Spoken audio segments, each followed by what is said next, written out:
नमस्कार दोस्तों, मैं हूं विवेक प्रजापति और आप सभी को अपने इस YouTube चैनल पर स्वागत करता हूं। दोस्तों, आज हम बात करेंगे क्रिप्टो में SIP और DCA स्ट्रेटेजी के बारे में।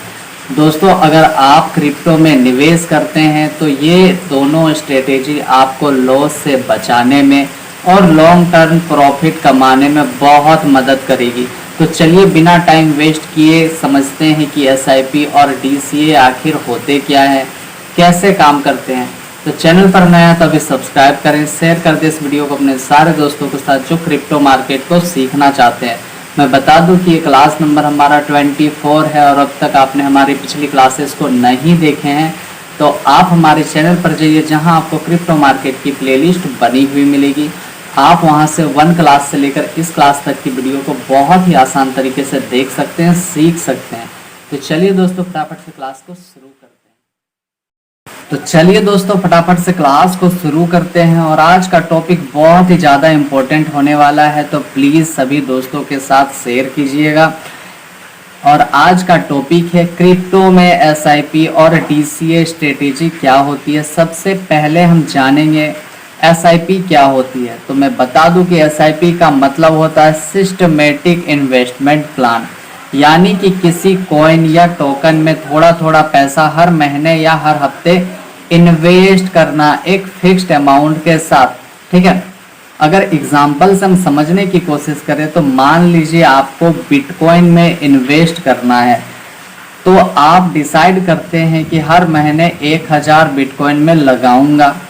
तो चाहे बिटकॉइन 30,000 पर हो या फिर 50,000 पर हो, आप हर महीने 1000 रुपये उसमें लगाते ही लगाते हैं। ठीक है, अब बात होता है कि इससे क्या होगा। तो कभी आप हाई प्राइस पर खरीदते हैं तो कभी आप लो प्राइस पर खरीदते हैं, लेकिन लंबे समय में आपका एवरेज बाइंग प्राइस बैलेंस हो जाता है और रिस्क कम हो जाता है।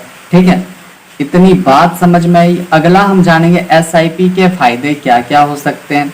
तो मार्केट टाइमिंग की टेंशन नहीं रहती है इसमें, लॉन्ग टर्म में एवरेज प्राइस बन जाता है, रेगुलर इन्वेस्टमेंट हैबिट बनती है और बिगिनर्स के लिए सबसे परफेक्ट तरीका होता है। ठीक है, यहाँ पर अगर हम समझने की कोशिश करेंगे तो मान लीजिए बिटकॉइन का प्राइस अभी यहाँ पर 20,000 है। ठीक है, अभी तो बहुत ज़्यादा ही है पर हम समझ रहे हैं बस 20,000 है। तो आपको यहाँ पर भी पैसा 1000 रुपये डालना ही डालना है। फिर अगर प्राइस ऊपर भी जा रहा है, अगर यहाँ पे 50,000 हो जा रहा है, 5K 50K, तो भी आपको 1000 रुपये डालने ही डालने हैं। ये होता है सिस्टमेटिक इन्वेस्टमेंट प्लान, यानी कि SIP। इतनी बात समझ में आई। अगला हम जानेंगे DCA क्या होती है। ठीक है, तो DCA का मतलब होता है डॉलर कॉस्ट एवरेजिंग। ठीक है, इतनी बात क्लियर है। तो ये SIP से मिलता जुलता कॉन्सेप्ट है, लेकिन थोड़ा फ्लेक्सिबल है। अब फ्लेक्सिबल कैसे हम आगे जानेंगे। तो SIP में फिक्स टाइम और फिक्स अमाउंट होता है। ठीक है, जबकि DCA में आप मैन्युअली डिसाइड कर सकते हैं कि कब और कितना इन्वेस्ट करना है आपको, ये आप अपने हिसाब से डिसाइड करते हैं। लेकिन SIP पे क्या होता है कि 1000 रुपये आपने अगर शुरू किया है तो 1000 रुपये डालना ही डालना है। लेकिन DCA में क्या होता है कि आप अपने हिसाब से इसमें पैसा इन्वेस्ट करते हैं। इसमें कोई फिक्स प्राइस नहीं होती है, जो अभी हम आगे देखने वाले हैं। तो इतनी बात समझ में आई कि DCA क्या है कि इसमें अपने हिसाब से आप पैसा को इन्वेस्ट करते हैं। तो यहाँ पर अगर हम उदाहरण से समझने की कोशिश करेंगे तो मान लीजिए प्राइस पहले टॉप पर गया है, यहाँ पर कहीं पर है। ठीक है, मान लीजिए इसका प्राइस है 50K। तो मार्केट जितनी बार नीचे आएगा, मान लीजिए यहाँ तक आया, यहाँ पर मार्केट का प्राइस कितना हो गया, यानी कि स्ट्राइक प्राइस कितना हो गया, तो 30K। तब आपने यहाँ पर 3000 इन्वेस्ट कर दिया। फिर मार्केट थोड़ा सा और नीचे गिरा, फिर आपने क्या किया, फिर से यहाँ पर 3000 रुपये इन्वेस्ट किया। ये इन्वेस्ट आप अपने हिसाब से कर सकते हैं, मैं बस बता रहा हूँ। आप चाहें तो 3000 की जगह 5000 10,000 भी इन्वेस्ट कर सकते हैं। तो इसमें फ़ायदा क्या होता है कि नेक्स्ट टाइम जब मार्केट ऊपर की ओर जाएगा, ठीक है, यानी कि टॉप की ओर जाएगा, तो आपको फ़ायदा देखने को मिलेगा। ठीक है, इतनी बात समझ में आई। आगे हम देखते हैं। अगला हम जानेंगे DCA के फ़ायदे क्या क्या हो सकते हैं।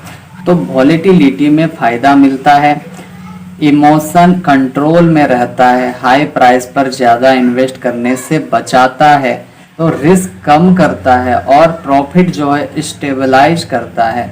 ठीक है, इतनी बात समझ में आई, आगे देखते हैं। अब अगला नंबर हम जानेंगे SIP और DCA में अंतर क्या है। तो पॉइंट की अगर हम बात करें तो टाइमिंग क्या रहेगा SIP का, तो फिक्स्ड होता है, यानी कि हर हफ्ते या हर महीने आपको पैसे डालने ही डालने हैं। यहीं अगर SIP की अमाउंट की हम बात करें तो ये भी फिक्स्ड होता है कि आपने अगर 1000 से शुरू किया तो 1000 डालना ही डालना है, 500 से शुरू किया तो 500 रुपये डालना ही है। ठीक है, यहीं पर अगर हम इसके कंट्रोल की बात करें तो ऑटो होता है और सूटेबल फॉर किसके लिए सबसे बढ़िया होता है, बिगिनर्स के लिए। यहीं अगर हम DCA की बात करें तो फ्लेक्सिबल, यानी कि मार्केट कंडीशन पर डिपेंड करता है कि आपको कितने रुपए इन्वेस्ट करना चाहिए।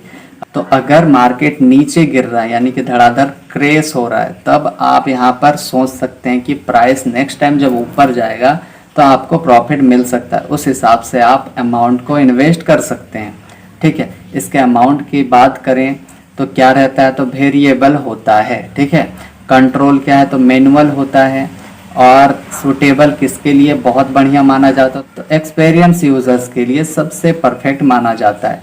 दोनों स्ट्रेटेजी मेन पर्पस सेम है, रिस्क को कम करना और लॉन्ग टर्म प्रॉफिट बनाना है दोनों में। ठीक है, इतनी बात समझ में आई, आगे देखते हैं। अगला नंबर हम जानेंगे क्रिप्टो में SIP या DCA कैसे करें।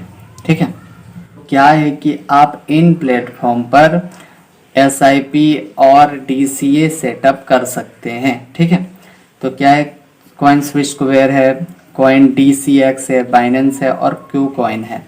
तो आप इस तरह से अच्छे प्लेटफॉर्म को चूज करके इन्वेस्टमेंट चालू कर सकते हैं। ठीक है, तो क्या है कि बस चूज करें कॉइन, फिक्स करें अमाउंट और टाइम इंटरवल SIP के लिए सबसे अच्छा होता है, या मैनुअली DCA स्ट्रेटेजी फॉलो करें। जब मार्केट डिप करें तब इन्वेस्ट करें, यानी कि मार्केट जब नीचे नीचे गिरता है तब आप इन्वेस्ट कर सकते हैं अपने रिस्क को देखते हुए। ठीक है, तो आपको ऐसा नहीं करना है कि मार्केट अगर नीचे लगातार ही गिर रहा है तो आपको बहुत ज़्यादा पैसे लगा देने चाहिए। आप अपने रिस्क पर लगाइए, आप पहले देखिए कि मार्केट की क्या संभावना है कि नीचे से फिर ऊपर आ सकता है, उस हिसाब से आप इन्वेस्टमेंट करेंगे तो आपको प्रॉफिट देखने को मिलेगा, वरना फिर पता चलेगा कि सारा पैसा आपने लुटा दिया यानी बर्बाद कर दिया। इसीलिए पहले रिसर्च करना बहुत ज़रूरी होता है। पहले आप सीखिए, सर्च कीजिए और खुद से इन्वेस्ट करने की कोशिश कीजिए। सीखने के बाद बिना सीखे आप पैसा लगाते हैं तो फिर आपको बर्बाद होने से कोई नहीं बचा सकता है। चलिए, इतनी बात समझ में, आगे देखते हैं। अब बात है कि कब कौन सी स्ट्रेटेजी को यूज करना चाहिए। तो अगर आप बिगिनर्स हैं तो SIP आपके लिए सबसे बेस्ट है, क्योंकि ये ऑटोमेटिक है और आपको मार्केट का मूड का अंदाज़ा लगाने की कोई ज़रूरत नहीं होती है। अगर आप थोड़ा एक्सपीरियंस रखते हैं तो DCA फॉलो करें और मार्केट डिप्स पर ज़्यादा इन्वेस्ट करें अपने रिस्क में। ठीक है, इतनी बात समझ में आई। अगला हम जानेंगे निष्कर्ष। तो दोस्तों, SIP या DCA दोनों ही स्ट्रेटेजी आपके लिए एक सैलिड की तरह काम करती है। मार्केट अप डाउन चलता रहेगा तो, लेकिन अगर आप कंसिस्टेंट हैं तो लॉन्ग टर्म में प्रॉफिट ऑलमोस्ट गारंटी होता है। तो बताइए कमेंट करके कि आप SIP स्ट्रेटेजी फॉलो करते हैं या फिर DCA। तो चलिए दोस्तों, आज के लिए इतना ही। हम मिलते हैं आप सभी से अगली क्लास में। तब तक के लिए आप सभी का बहुत बहुत धन्यवाद और प्लीज़ जितना हो सके सपोर्ट कीजिए, शेयर कीजिए इस वीडियो को अपने सारे दोस्तों के साथ जो क्रिप्टो मार्केट को सीखना चाहते हैं। तब तक के लिए आप अपना ध्यान रखें और प्लीज़ रिवीजन करते रहें, नोट्स बनाते रहें। और सबसे इम्पोर्टेंट चीज़ यह है कि आप बिना रिसर्च के इन्वेस्टमेंट नहीं करें। पहले आपको सीखना चाहिए, रिसर्च करना चाहिए, उसके बाद आप इन्वेस्ट करें तो ही प्रॉफिट देखने को मिलेगा। ठीक है, चलिए हम मिलते हैं आप सभी से अगली क्लास में। तब तक के लिए बाय बाय।